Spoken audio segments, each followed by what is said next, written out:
Alors là, tout le coup, tu vas voir les informations sur la procédure de qualification aux Jeux Olympiques. Ikintu ca mbere gitangura ni calendrier.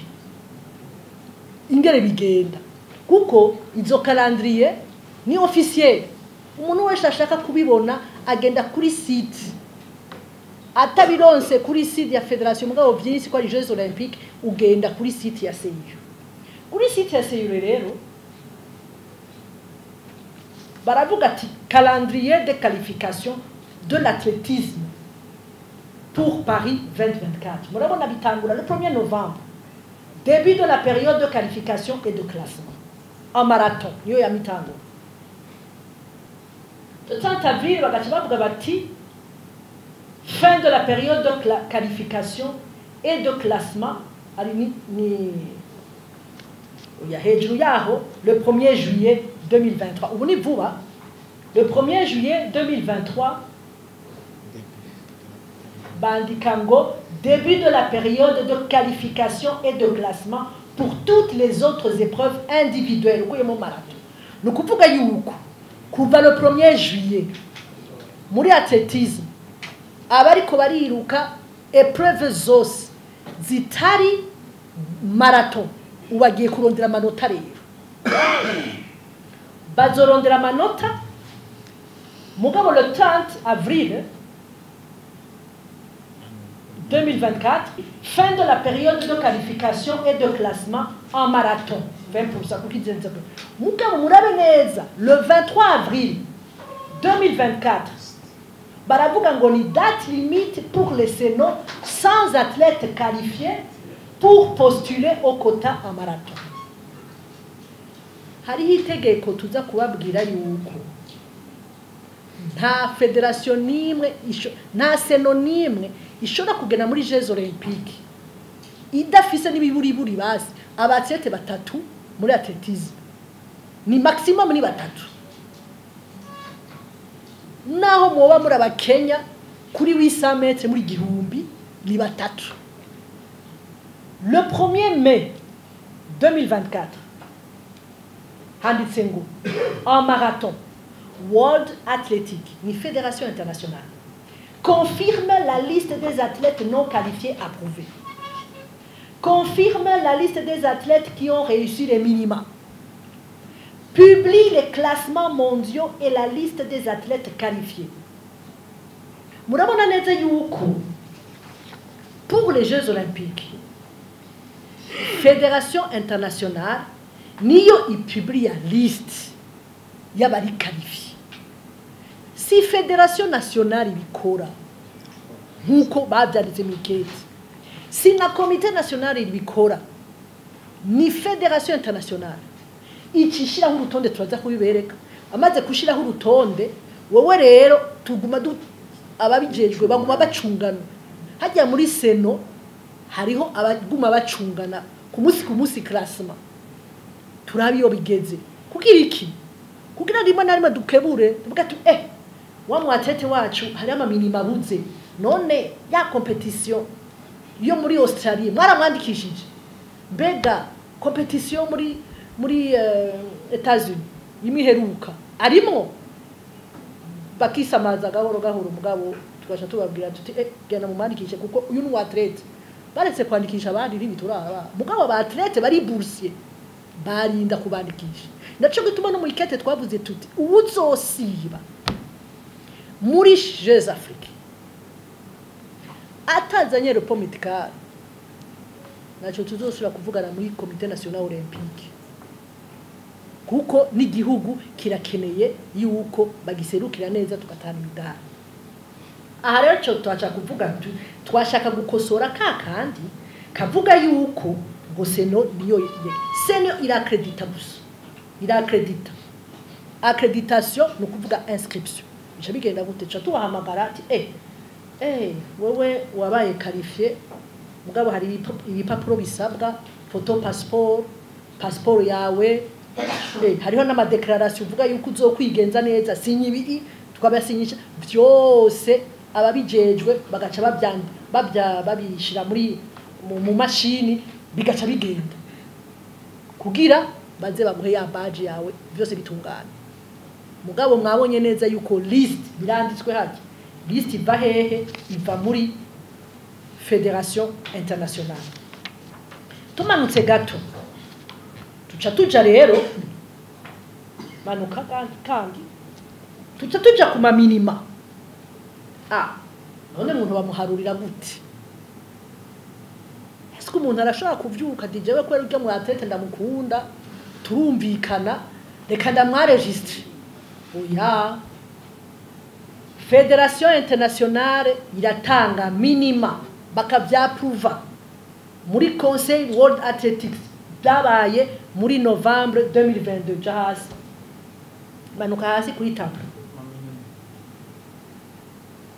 Rindira hari ahantu handitse duga gato manuka gato handitse les minima approuvés par le Conseil World Athletics en novembre 2022. Novembre 2022 niho Fédération internationale y'athlétisme yavuga ati kugira ugende muri Jeux olympiques kuri 800 mètres uri umuhungu urinda kuba ufise 1 minute 44, uri umukobwa urinda kuba ufise 1 minute 59. Aha rero hari ikintu kiri important. Abarundi abahungu canke abakobwa ni 800 mètres, 1500, 5000, 10 000 na marato nibyo tugendamo kenshi. Muraza kuraba hariya murazi yuko notre athlète Francine ahora yiruka 2000 na 3000 d'amende. Ce ne sont pas des épreuves olympiques ni des championnats du monde. Mura kubitanimo igihe rero wirutse 2000 mètres byo nibindi cyane 3000 mètres ntibikujana muri Jeux olympiques kuko si épreuve olympique. Kugira ugende muri Jeux olympiques urinda kuba waragize ranking y'ivya Jeux olympiques ama épreuve babakeneye. Baca rero bavuga gute qualification none bigenda gute? Wabona twabonye calendrier, turabona les épreuves, les minima twazibonye. Procédure de qualification bavuga bati les athlètes vont pouvoir se qualifier aux Jeux olympiques de Paris 2024 de deux manières. 50% des quotas sont attribués en fonction des minima réalisés pendant la période de qualification. Pendant la période de qualification. Sport individuel ni kuva le 1er juillet 2023.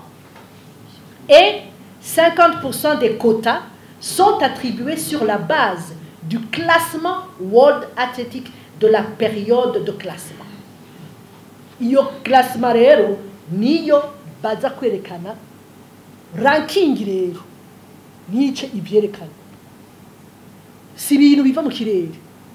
Umuntu utamusanze hariya ntawuzomutora.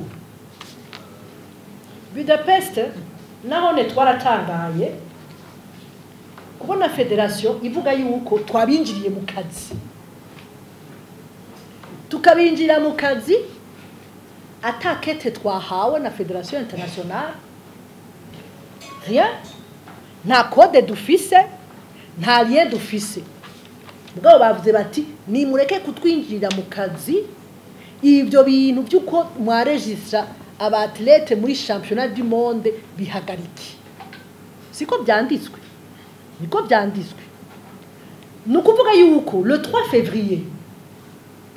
février 2023 World Athletics, donc Fédération internationale yandikiye ama fédération yose ibabwira ati chers toutes et tous, au nom de la World Athletics et du comité d'organisation locale des championnats du monde d'athlétisme Budapest 2023 et conformément au règlement technique de World Athletics, j'ai le plaisir d'inviter toutes les fédérations membres à participer à la 19e édition des championnats du monde d'athlétisme qui se tiendra à Budapest, 19 au 27 août. Le présent courrier inclut des informations importantes relatives à la participation à ces championnats, notamment le programme général, les compétitions, l'hébergement, le transport et les visas. Vous trouverez également, dans un document séparé, une liste de pointages destinée aux fédérations membres qui énumère les principales tâches à effectuer et les échéances correspondantes. Bagacha bavuga n'ibya Kongo. Copie ni membre du conseil de la fédération, membre du bureau exécutif, président des commissions, association continentale n'abathlètes. Aho déjà kuri lettre d'invitation. Bibahaye à ma comité national olympique.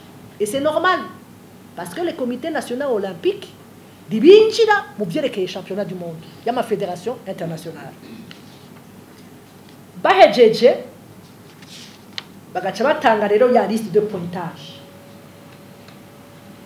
Yerekane gato page ya kabiri cyangwa ya gatatu.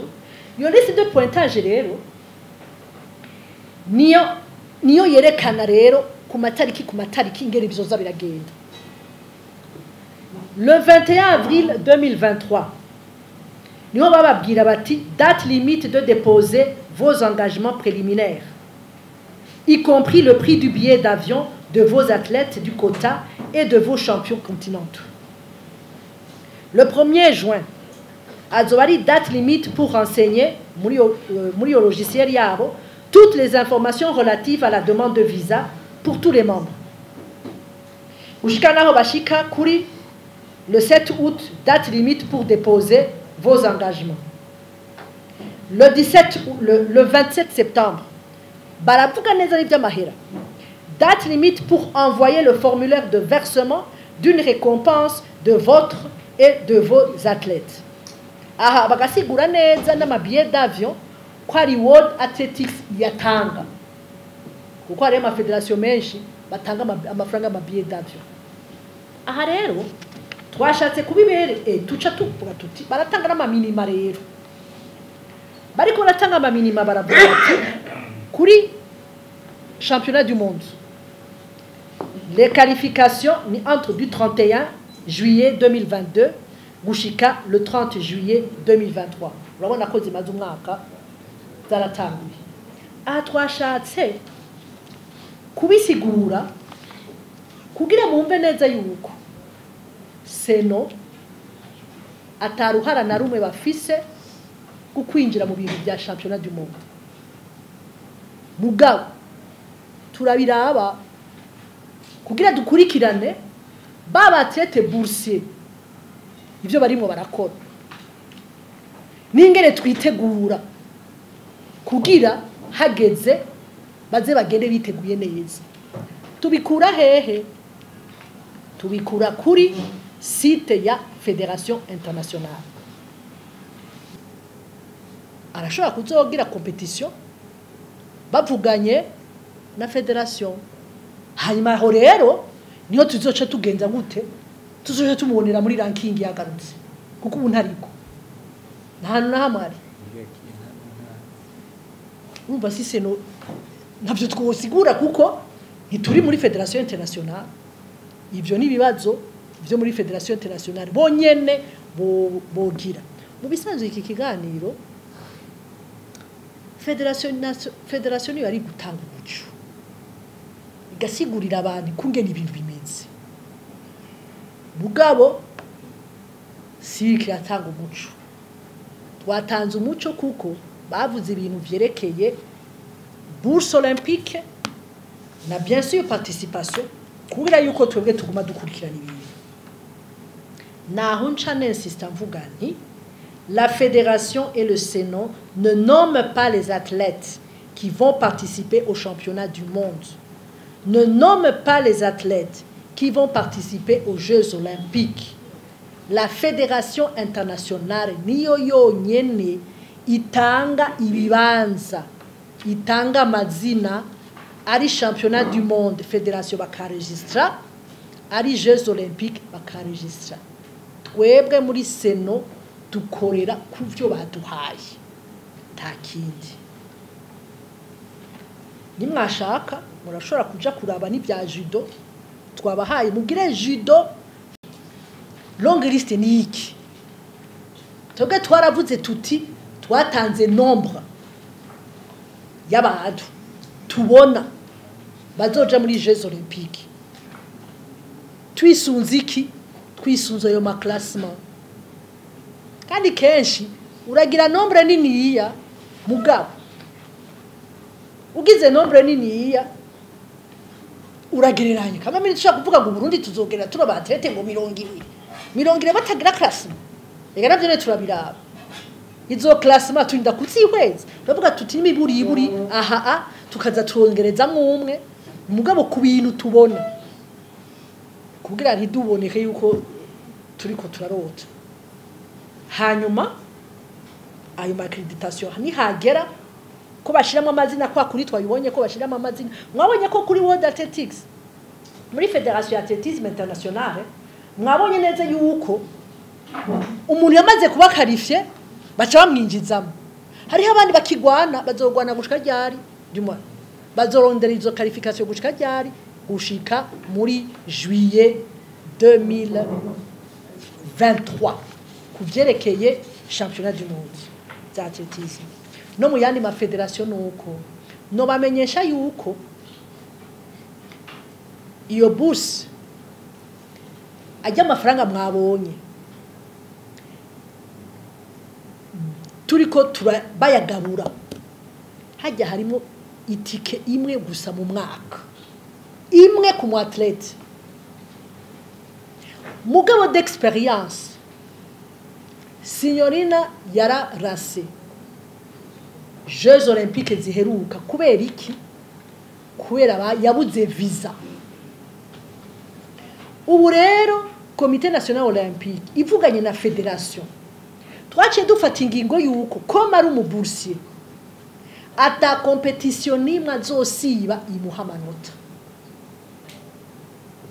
kubaronka iyo bourse je sinzi n'ubu yaru nimba tagira gende yama yagiye guca amanota kuko najya yaciye amaze guca yaramaze kuba qualifié yose ba competition nimwe atakaza amanota abandi baramusize nta Jeux olympiques ubu no kuvuga yuko guma yiruka kuvyerekeye Emmanuela wa cyclisme ubari muri Afrique du Sud maze y'ukwezi ni nusu azotaha le 16 juin